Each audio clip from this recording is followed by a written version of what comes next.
वाहिनी की बात कर लिया था हम लोगों ने, है ना। सभी संरचनाओं का कार्य,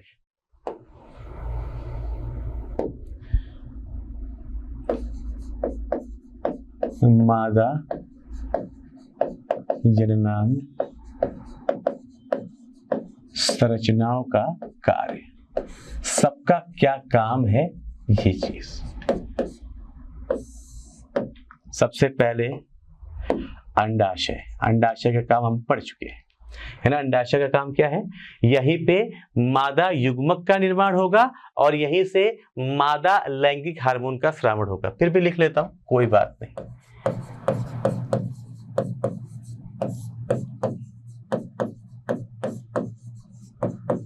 मादा युग्मक निर्माण और दूसरा यहां पे मादा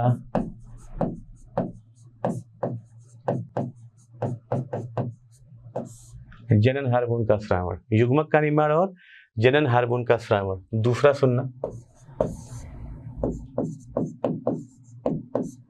डिंब वाहिनी,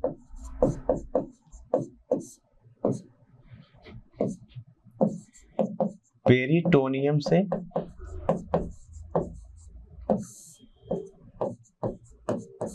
पेरिटोनियम गुहा से अंड कोशिका को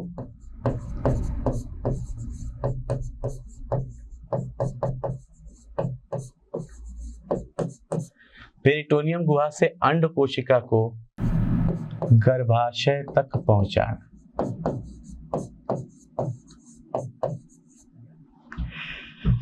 अंड कोशिका को कहां तक पहुंचाना? गर्भाशय तक पहुंचाना। पहुंचाने का काम कौन करता है? ये डिंब वाहिनी।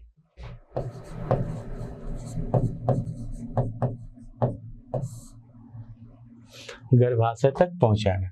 इसमें पहला 3 संरचनाएं थी ना, कीपक, यह अंड कोशिका झालरी की मदद से, सब बता चुका हूं आपको, फिंगर लाइक जो स्ट्रक्चर था, झालरी के मदद से अंड कोशिका को झालरी के मदद से कहां लेके आता है? फैलोपियन नलिका में ले आता है।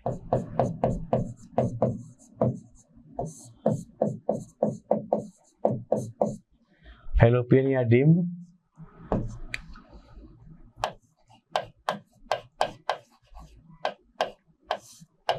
नलिका में ले आता है। पहले का काम हो गया कीपक का। तुम्बक,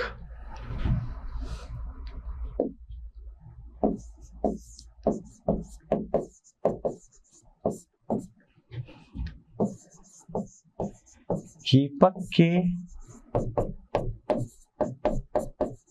ठीक आगे का चौड़ा भाग, जहां निषेचन क्रिया संपन्न होती है। जहां क्या होता है बच्चे? निषेचन क्रिया संपन्न होती है। क्या कहलाएगा वो कहलाएगा तुम्बक। यहाँ पे एक चीज बहुत इंपॉर्टेंट है जो आपको याद रखना पड़ेगा। यहाँ पे क्या हो रहा है? निषेचन क्रिया यहीं पे संपन्न होती है। क्लियर है? तीसरा हिस्सा, थर्ड पार्ट क्या होता है इसका? वो होता है इस्थमस। इस्थमस क्या है? इस्थमक एक संकीर्ण पथ होता है। इस्थमस क्या है? ये एक संकीर्ण पथ है, एक पतला सा रास्ता है। इस्थमक एक संकीर्ण पथ है जो निषेचित अंड कोशिका को, निषेचन होने के बाद, कहां पे? निषेचन होने के बाद जो निषेचित अंड कोशिका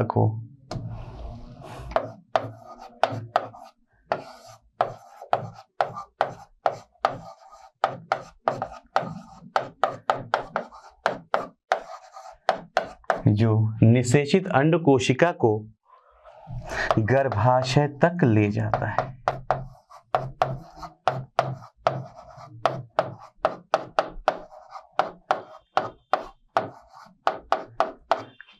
क्या करता है, गर्भाशय तक। तो हमने ये डिंब वाहिनी का 3 भाग पढ़ लिया, यस और नो बच्चों। अगला हिस्सा अगर देखें इसका, हाँ ठीक, इसके अगले हिस्से में हम बात करते हैं किसकी, डिंब वाहिनी के बाद क्या आ गया था, गर्भाशय।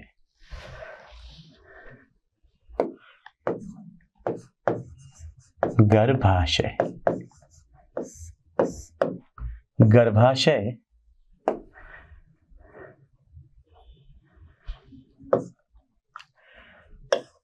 गर्भाशय एक उल्टे नाशपाती के जैसे संरचना होती है।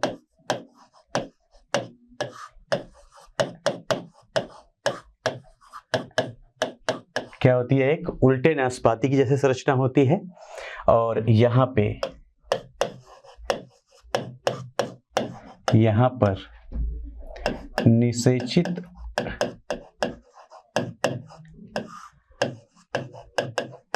अंड कोशिका का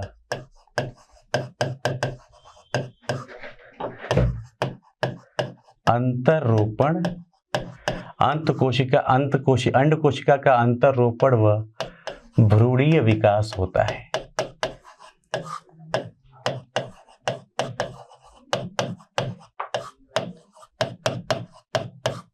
भ्रूणीय विकास होता है।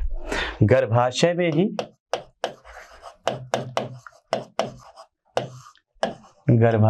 ही भ्रूण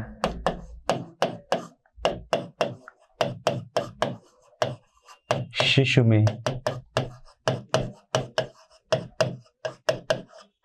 परिवर्तित होता है।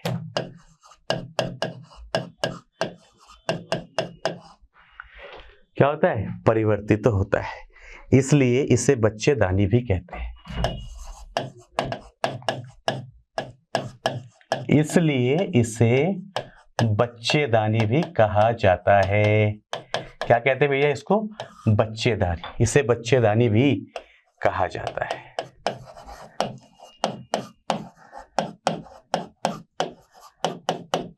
क्लियर है, इसलिए इसे क्या कह देते हैं हम लोग, बच्चेदानी भी कह देते हैं। गर्भाशय के बाद है ग्रीवा,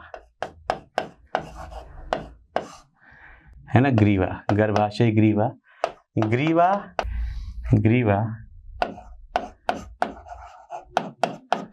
गर्भाशय तथा ग्रीवा दो चीजों को जोड़ रही है। गर्भाशय को किससे जोड़ रही है, योनि से। गर्भाशय तथा योनि के बीच का, योनि के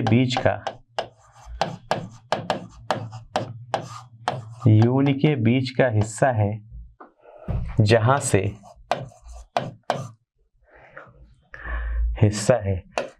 से योनि में आया,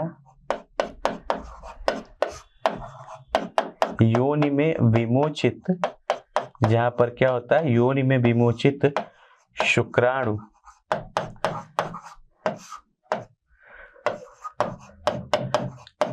आंतरिक जननांग के तरफ जाते हैं, आंतरिक जननांग के तरफ जाते हैं।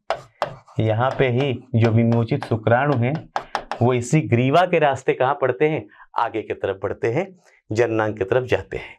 यहाँ पे एक बहुत महत्वपूर्ण बात है बच्चे, इन दोनों की एक बड़ी खास बात है, गर्भाशय और ग्रीवा की।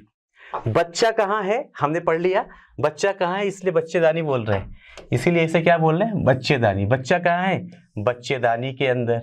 यहीं पे भ्रूणीय विकास भी हो गया, यहीं पे जो बच्चा था वो बच्चा परिवर्तित हो गया, भ्रूणीय विकास हो गया बच्चेदानी के अंदर। तो बच्चा जब बन जाता है और गर्भाधान होने के बाद, गर्भावस्था पूरा करने के बाद 9 महीने के बाद वो बच्चा बाहर आएगा, यस और नो। तो यही जो ग्रीवा है, यही रास्ता भी बनाती है उस बच्चे को बाहर आने के लिए। इसलिए यहाँ पे हम लिखते हैं एक बहुत बढ़िया सी बात इनके लिए है, जिसको हम बोलते हैं जनन नलिका। सवाल पूछा जा सकता है आपसे कि जन्म नलिका का निर्माण कौन करता है, तो जंग नलिका का निर्माण कौन कर रहा है? जंग नलिका में हो गया गर्भाशय, एक संरचना हो गई क्या बच्चे? गर्भाशय, और गर्भाशय के साथ साथ जन्म नलिका में क्या जुड़ जाती है? ये ग्रीवा, गर्भाशय की ग्रीवा, ये दोनों मिलके बर्थ कैनाल या जनन नलिका बनाते हैं। इसी को हम बर्थ कैनाल भी बोलते हैं। बच्चे के जन्म के समय बच्चा इसी रास्ते से माता के शरीर से बाहर की तरफ आता है। स्पष्ट है बेटा ये बात? एक अब ग्रीवा तक हो गई, तो एक आखिरी बात और रह गई, और इसी के साथ जैसे ही आखिरी बात होगी हमारी आंतरिक संरचना या बाह्य संरचना, हमारी मादा जननांग की संरचना खत्म है ना, जो हम मेनली देखना था संरचना खत्म। अब हमें यह देखना होगा कि मादा जननांग के अंदर कैसे मादा युग्मक बनता है, कहां से बनता है, उसकी कहानी हमें करनी पड़ेगी। तो ये आखिरी बात, योनि। योनि क्या है? योनि मादा जननांग का वह हिस्सा,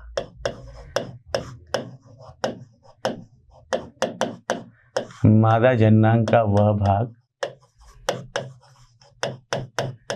ये क्या है? मादा जननांग का वह भाग जहां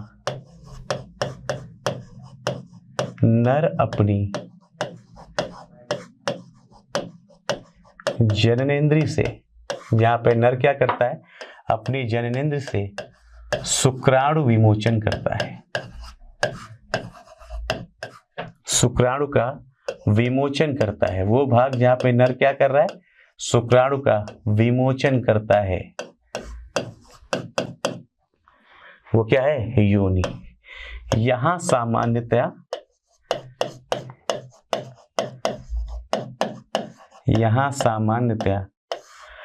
अम्लीय माध्यम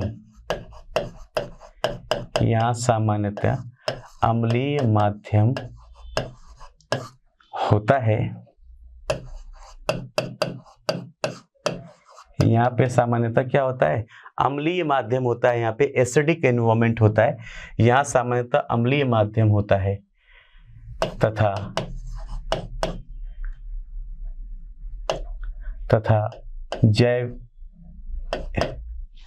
तथा विभिन्न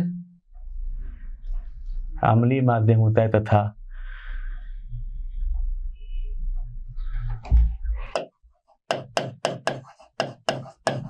जीवाणुरोधी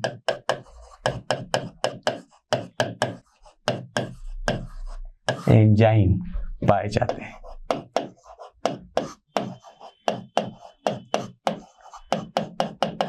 क्या पाए जाते हैं बच्चे? यहाँ पे जीवाणुरोधी एंजाइम पाए जाते हैं। तो ये हो गई सभी संरचनाओं की बात कि कहाँ पे क्या है और कौन क्या काम कर रहा है ना। यहाँ पे एक चीज और बढ़िया सा सवाल बनता है जिसे हम बोलते हैं समजातता, है ना। क्या बोलते हैं बच्चे? समजातता। देखिए जरा, समझिए, नर व मादा जननांग समजातता, इस पे सवाल बनाया जाता है कि नर व मादा दोनों के अगर जननांगों को हम देखें तो उन दोनों में कौन से ऐसे हैं जो एक ही जाति के लगते हैं। तो मैं एक जगह पे लिख दे रहा हूं नर और एक जगह पे लिख रहा हूं मादा। आपको सीधा सीधा ये याद करना पड़ता है कि कौन कौन से अंग दोनों के अंदर एक जैसे ही है। क्लियर है बच्चे? लो, पहला लिख रहा हूं वृषणकोश यानी स्क्रोटम। जो नर का वृषणकोश है वो बृहद भगोष्ठ के जैसा है। वो क्या है? बृहद भगोष्ठ के जैसा है। ये बड़े इंपॉर्टेंट है, ये आपको बहुत अच्छे से याद करना पड़ेगा। वो कैसा है? बृहद भगोष्ठ के जैसा, पहला स्ट्रक्चर। दूसरा, नर का जो शिशन है, नर का जो शिशन है वो क्लिटोरिस के जैसा है। वो कैसा है? क्लिटोरिस, फीमेल के क्लिटोरिस के जैसा है। और तीसरा, नर के अंदर जो बल्बोयूरेथ्रल या काउपर्स ग्लैंड था, काउपर्स ग्रंथि थी, वो ग्रंथि, बल्बो यूरेथ्रल वहां था, यहाँ पे बल्बो वेस्टिबुलर ग्लैंड पाई जाती है, बर्थोलिन ग्लैंड।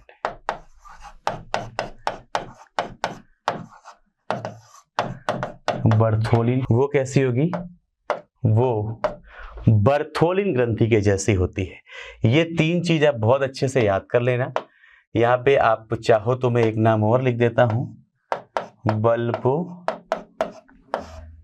यूरेथ्रल, और यहाँ पे बल्बो वेस्टिब्यूलर भी बोलते हैं, बल्बो वेस्टिबुलर भी बोलते हैं। इसी के साथ बच्चे हमने नर व मादा के सभी संरचनाएं पढ़ ली। बस मुझे एक चीज, क्योंकि मैंने आपको ये दिखाया नहीं है कहाँ पर है, एक बार आपको दिखा देता हूं। यहाँ पर बच्चों एक संरचना यहाँ पे मटर के दाने के जैसी, कैसी? मटर के दाने के जैसी संरचना होती है इस जगह पे, यहाँ पर ये है वो ग्रंथि। ठीक इस क्लाइटोरिस के पास ऐसे मटर के दाने के जैसे ये ग्रंथि है, जिसको हम बोलते हैं बल्बो वेस्टिब्यूलर।